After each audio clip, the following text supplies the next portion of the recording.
Okay, I'll have to give a spoiler and an opinion. My initial review of the new Guillermo del Toro movie, A Shape of Water, a movie that is highly recommended, getting a lot of rave from critics and people alike, has an 8.0 on IMDb and an 86 Metacritic. The movie takes place during Cold War era 1962 Baltimore in a research facility. Our main character is a German mute who meets with this Libyan man who is of high intelligence and is human-like. Decides that it is not fair for him to be locked up nor killed, so she breaks him out, and from there romance ensues, some more fantastical elements ensue, Cold War elements ensue, and it becomes slightly interesting. About the thing that I like, I love the visualness of it, and I understand the raves it's getting for that. There's great set design, there's great color schemes of blue, there's great cinematography, including the opening shot of Eliza and Giles, Richard Jenkins' character's home, where everything is underwater and floating, and we pan into it and get to just see the whole world before it comes back down to reality world and all the water goes down. A great use of set design with these, especially in the research facility, which seems so claustrophobic and underwater, and these round technological, otherworldly technological things that really remind me of Bioshock and match with the 50s music. Hammers at Home and Bioshock, one of my favorite games, so I really liked that appeal of it. I liked a lot of narrative sequencing, the repetitive use of establishing routines that we get from multiple characters, such as Eliza, cooks eggs, gets in the tub, masturbates, cleans her shoes, goes sees her neighbor, feeds him, goes to work. It establishes this tone of loneliness. We also have the same repetitive shot from the character of Dmitri. He has to report to his upper comrades. He has to drive out to this empty land construction site, sit there for an hour, wait for a car to pull up, give this obscure poetic password, get in the car, drive back into town, just to speak to his comrade, and it shows the frustration he has with his task at hand as a Russian spy. And then also Richard Jenkins, which sets up this pattern of eating pie, which obviously is a mask for his alcoholism. He has switched to pie. Drawing and doing art, watching Shirley Temple and Mr. Ed and some cinema classics on the TV, and then getting rejected while he's trying to get back into his old job of these narrative sequences, because it shows frustration and it really elaborates on loneliness, frustration, and things like that. Acting in this movie was great. I thought Sally Hawkins as a mute Eliza was very funny, very fun to watch, very great to watch as someone who didn't have many, if any, speaking roles in this movie. Her still continue to grow as she meets this amphibian man. Shows some bravery against Michael Shannon's character. To everyone, Spencer's always entertaining as the cautious but very talkative and reluctant but always glad to help Zelda. Jenkins' character is a closeted homosexual ex-artist and ex-alcoholic trying to find his way in an era where he really feels like it is not for him. And then we have the Russian spy character Dmitri, conflicted member of this Cold War who is set here for Russian patriotism, but has very much got absorbed by his love of science even more. Shannon character who is this obnoxious, white, patriarchal, power-driven guy who we meet at the top of his reign buying a Cadillac out and delivered this amphibian man to the American government. But we see throughout the movie, as soon as his fingers get bitten off, his downfall, but also his fight and desperation to keep his power. So all those things were things I liked about the movie. Things that I didn't like as much, of course. The movie, even the fantasy elements, I thought were a bit too idealistic for me. The whole romance thing seemed forced, seemed weird, and seemed off-putting. And I don't want to be judging with that, but they do not establish the amphibian man character as not being very animalistic.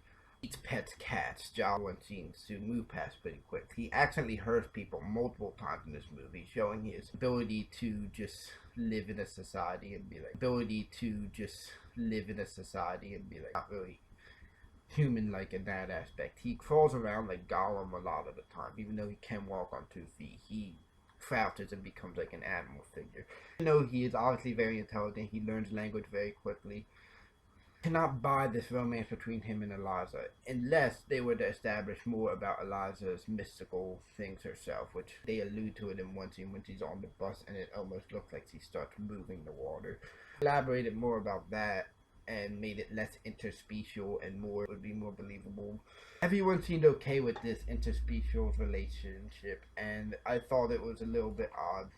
Spencer joked around about it, like, oh, what a guys will be guys type of thing, and Richard Jenkins just laughs it off. But it seems just kind of weird, and it seems like they would want to push Eliza, who they love, in a better direction than just falling in love with not only the first man she sees, but it's not a. Don't blame Eliza for having a lot of respect for this amphibious creature. It respects her for who she is. It doesn't talk like her. She learns a lot from it. But I feel like that should have stopped there. I don't like the push to sexuality and to physical race in this movie. I also think the fantasy was just a bit too much, especially by the end. I thought the main interesting parts of this movie were actually the realistic parts, the Cold War, Michael Shannon's fight, which is very American and trying to be the best and trying to think it represents the Cold War. Those ended up being more interesting. Dimitri's character being conflicted with that, because the fantasy elements ended up being a lot more just King Kong and Frankenstein to me. This creature deserves freedom and the right to live and the right to be who he is. And he actually does end up being something that could have been used as a weapon of some kind, a healer or things like that. But that's later in turn. I would like to see the application of how they would have been able to try to use that for the Cold War too. But just that's more the realist in me, I guess. I like fantasy elements, but the blend here doesn't really do it for me, I guess. That's Guillermo del Toro thing, and I know I have not seen many Guillermo del Toro movies, including his masterpiece of Pan's Labyrinth, and maybe if I saw those I would feel a little bit different. I thought there were also a lot of unnecessary scenes that were in the film, a tone that wasn't around in the rest of the film, such as racial scenes, including Richard Jenkins' character flirting with the guy, and then the guy ending up being a bigoted racist. Completely absorbed the 1962 Baltimore atmosphere, but it's not what the movie was trying to get at, unless there's deeper metaphorical things that are missing about this amphibian man and minorities, or extra scenes of all this TV illusion stuff of Mr. Ed and Shirley Temple, which I love to see allusions to film and film. The shot of the theater in the theater is very cool, where you're in the theater watching a movie, in the theater watching a movie. Again, I didn't think necessarily the allusion to film didn't necessarily fit into the movie unless they were trying to get it to a deeper aspect of criticism about the fantasy life of movies and what it does for people, or could have been even further, some film world and the Cold War, which didn't really go together well, as we know, with the blacklisting and all that. But again, I don't think the movie necessarily went in that direction. Also some other parts I didn't like. I didn't like the breaking down of some characters, especially Michael Shannon's character, who I thought when was on screen was the highlight of the film. I thought his acting was very good, and although he's a prick, he was a prick that you enjoyed watching. You wanted him to fail eventually, but you did like seeing him rise to the top or try to get back to the top. His fingers being dying as the movie goes on represents his whole power scheme dying, but his lack of taking them off or giving up represents his drive to never give up.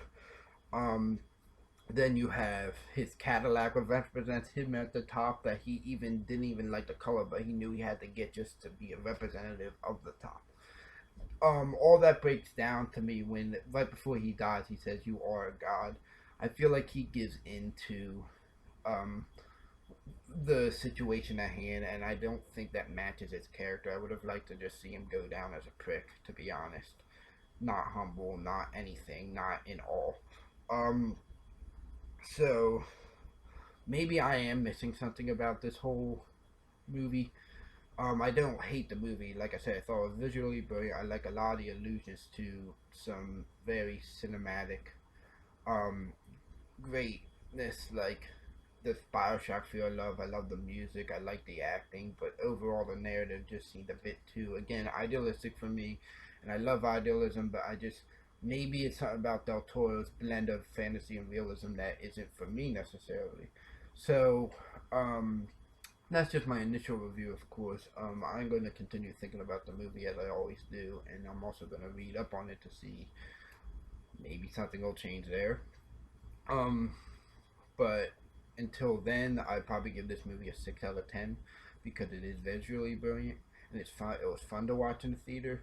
Unlike my friend who I saw it with, I did not think it was boring, but I just didn't necessarily think it was great or entertaining either. It was visually fun. Kind of like probably how Avatar would have been in the theaters, which I did not see, or movies like that. Um, so that's it for now. Thank you. And that's my initial review, and hopefully soon we'll see my a few days later review. Several days later.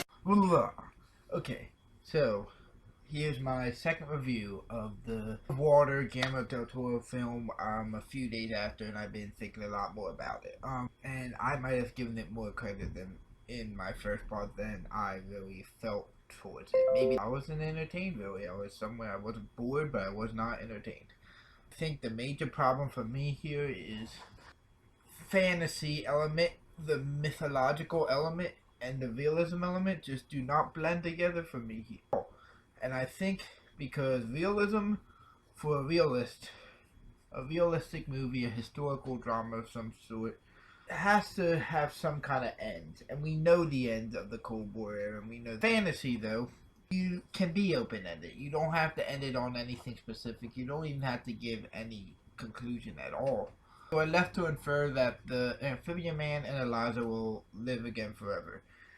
So that ending actually is kind of conclusive, and it was boring. I thought, Augie. I didn't really care about that ending as much again as we already went through. The amphibian man was an animal to me, and the romance just didn't really get me. And I liked the fact him being free, but I didn't need Eliza to go with him to feel some kind of closure. I just needed him to get away and away from these pricks. As I've been thinking about this more, Michael Shannon's character really kind of pissed me off with his. I still think it was a well-acted character, but the character's inability to connect dots is pretty piss poor with how passionate he is about everything. I mean, there's a scene where Eliza accidentally dropped an egg. He is whipping this thing and being very violent with it, and he finds the egg, never comes back up, and he is never apparently able to connect the egg to Eliza, which he has made eggs pretty much every morning of her life, and he has this romantic feeling for her anyway, so you figure he is watching her more, but I guess not. Plus, there are the cameras in this facility. Eliza is not hiding from the cameras, as we know, because she doesn't even get the idea to move a camera up or hide it until she actually uses the amphibian man. So there's plenty of evidence and camera of her hanging out with this amphibian man, feeding him eggs, the music with it, and all this stuff that Michael Shannon, I guess, just completely ignores with all the TVs behind him. For some reason, when the amphibian man goes missing, he has no idea that it could possibly be Eliza.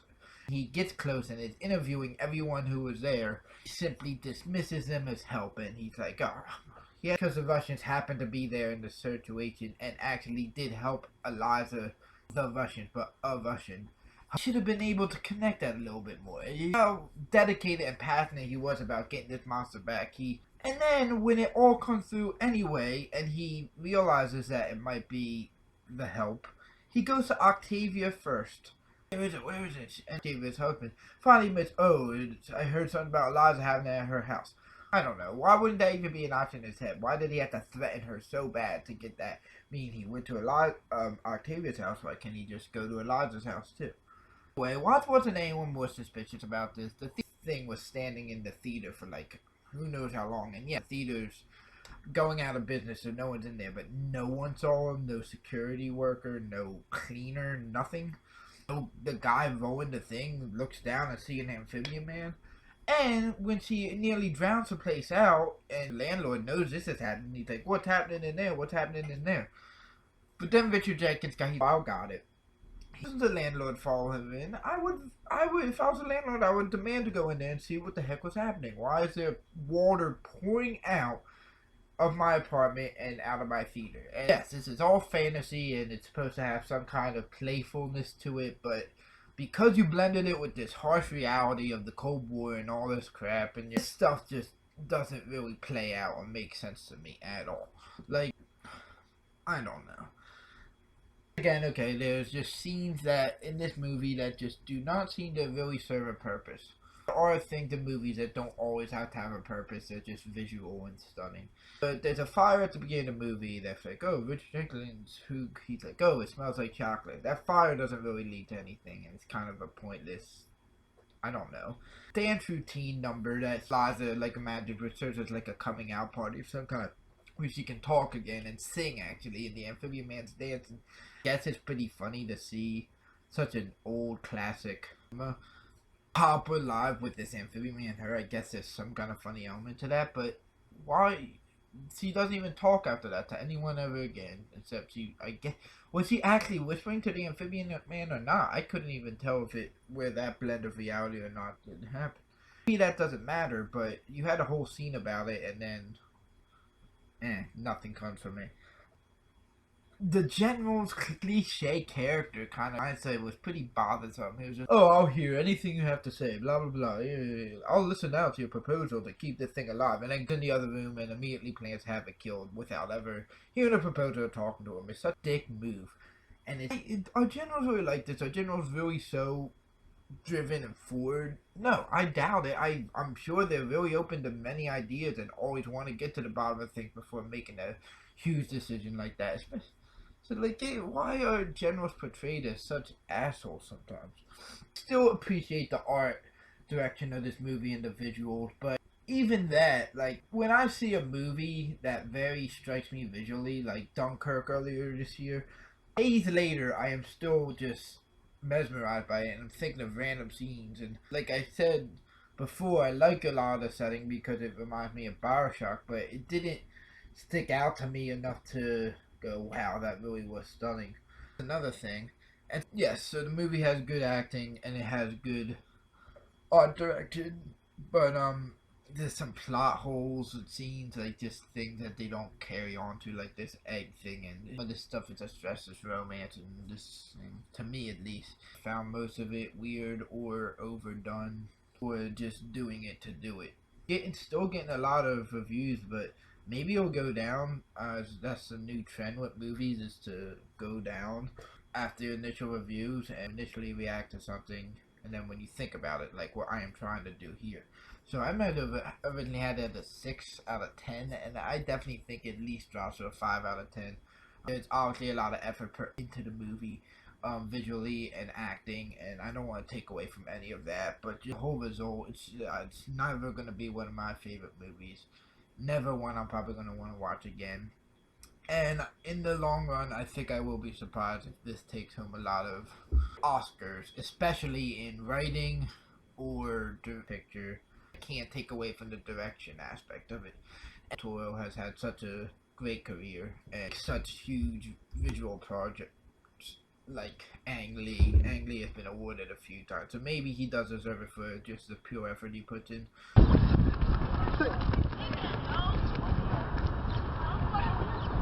I read a bunch of reviews, critic reviews, both positive, negative, and in the middle, and same thing with IMDb user reviews, positive, negative, in the middle, to see if anyone else is talking about anything interesting.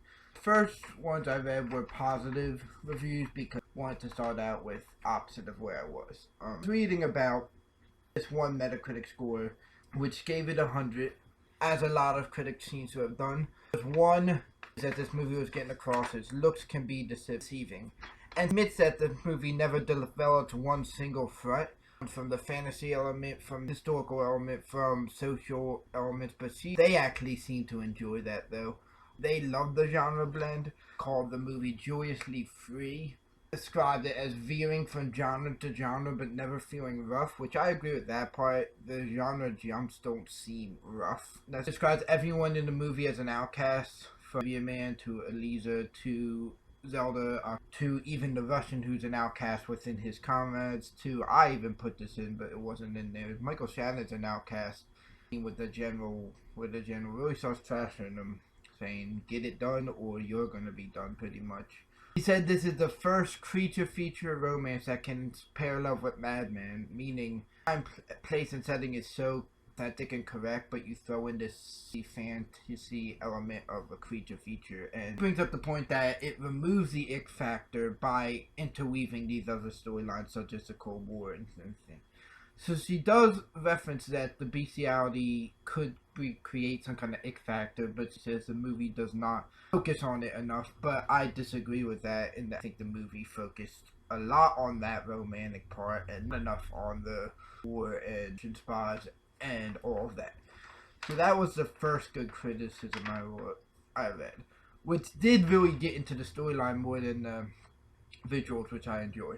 The second one was talk about this is not a film or a movie, it's a blockbuster or an intricate film, but somewhere in the blend of between and a good blend.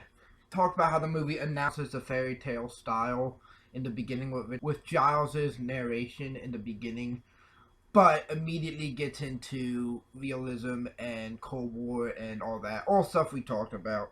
Talked about there's interludes with off-kilter poetry, and both of these positive critic reviews seem to talk about the experience of being in a theater, and experience in theater was not swept away by magic, not into this Cold War storyline either, because they didn't develop it enough. Negative reviews about this, I went to the most negative. There was only one on Metacritic that was very negative. There was a 25 overall, and there was a guy who seems to have disagreed with a lot of movies this year. Completely is in disagreement with his colleagues once again. He is aghast at the slobbering over this visual movie. He says it's mainly a horror movie and there's nothing really magical about it in his eyes. It's just a bunch of horrible, horrific stuff happening of this amphibian man and being tortured, and then this horrific romance, and then this. He calls the movie completely off the wall. Weird stuff. It seems to be a little bit, I don't know, childish almost. It's a joke that although she teaches this amphibian man to eat, that stuff, it's still an amphibian man, and these fish may love a girl, but where are they going to live? Referring to the ending where they jump in and apparently are going to live in the water, and she has gills now.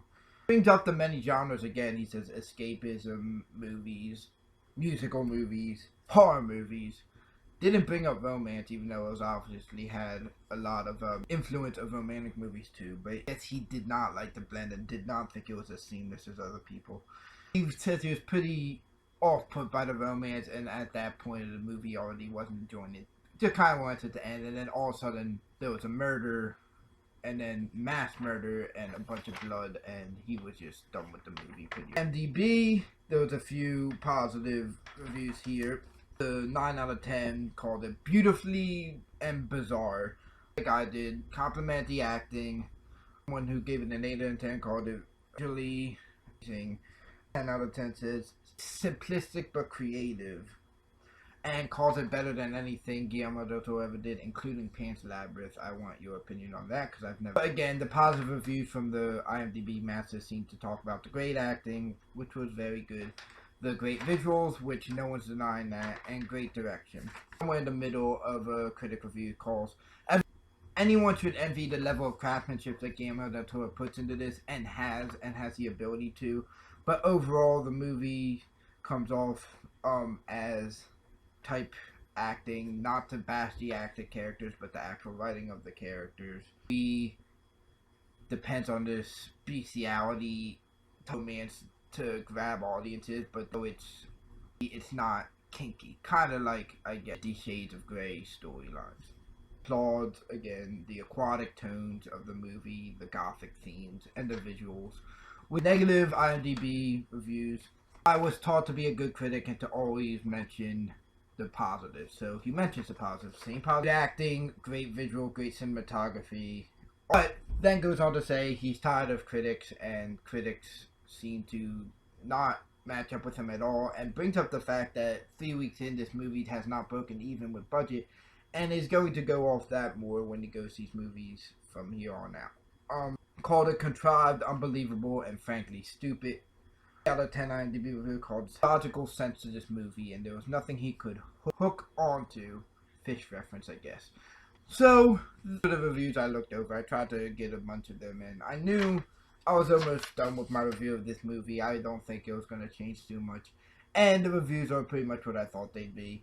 It was interesting that some of them talked about the experience that the movie was in the theaters, the visual experience. That I guess I did call on to that a little bit, which is why I originally had it a 6 out of 10. But it didn't stick with me afterwards.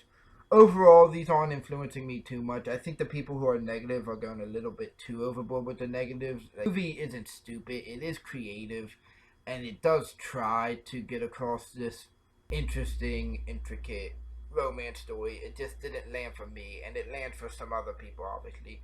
But most of the positive reviews are talking about the brilliant direction, the brilliant art design, and great acting, which I already referenced and all that, and that wasn't enough to keep me interested enough in the movie, but it was enough to make me keep the movie somewhere in the middle. I all these good parts and direction, the good thing, but I still am going to keep it in the middle. Still going to keep that 5 out of 10. This isn't going to bring it down or bring it up to me. This is a movie for me. Like, this movie isn't bad. This movie isn't good. This movie is obviously a film. It's a movie. It's visual, but it's just, it's not great. Not every movie can be that way. I am still interested in why the critics are all over this one. Something about fantasy element people really like to grab on. I'm generally love realism more in a movie, so I do like fantasy elements, but when they are fantasy movies, with the blend, it makes me favor one side. It's like I'm a kid. When there's realism and fantasy elements, I'm going to choose realism. They're separate. I'll enjoy both equally. Final assessment is great visuals, good acting, very positive qualities of this movie, but overall the narrative just kind of weird to me. Does not land, and overall just is kind of boring. My first full never-ending review, I went through initial reviews and thought about it and then read about it. Nothing influenced me enough.